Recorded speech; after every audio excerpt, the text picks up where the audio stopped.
Alright, so hello everyone, welcome to another Warframe video, and I have some really good news because it looks like the Jovian Concord might drop as soon as next week. Now, I'm not saying it will, just that it might.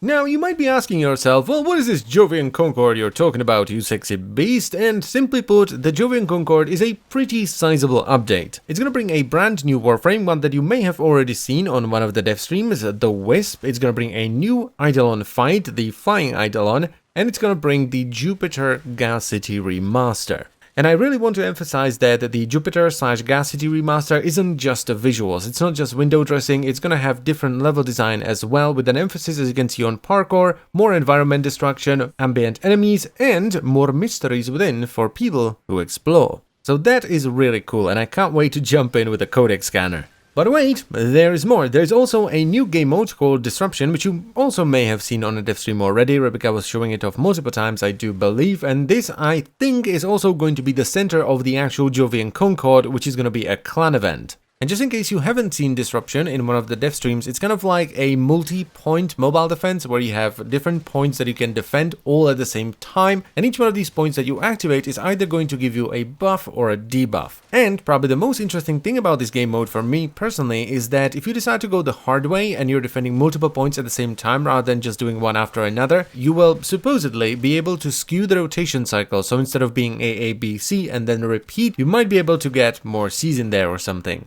And I think that's really cool because you can get better rewards by basically doing the mission the hard way. Though with that said, we're not exactly sure how this game mode is going to play once it's live because they're already making changes to it based on feedback. Next up, it has also been confirmed that we're getting over 15 new mods, and they are all about niche exploration for builds and playstyle. So if you feel like branching out and changing combat consequences while you're aim gliding, wall latching and more, these are the mods for you.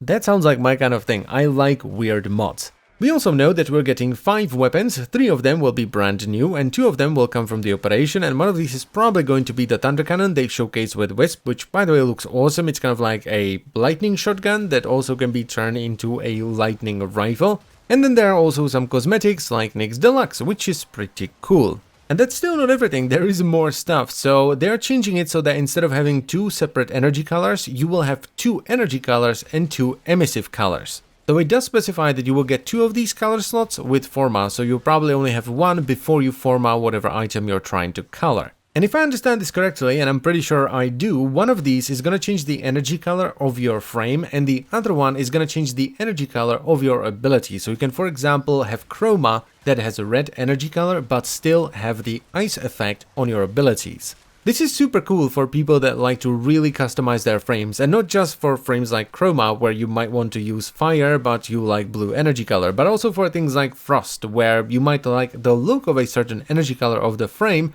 but it makes your bubble look like ass. So that's really cool, and other than that, they're also redoing the syndicate screen on your orbiter, so you'll be able to access all the syndicates, so things like Cimeris or even the Fortuna syndicates, or rather reputations or whatever you want to call them, and stuff like that, so you'll be able to access all of that from your orbiter, which is super cool. And finally, they're also adding the ability to refine relics mid-mission.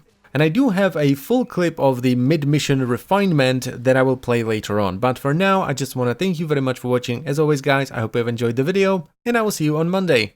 Bye-bye.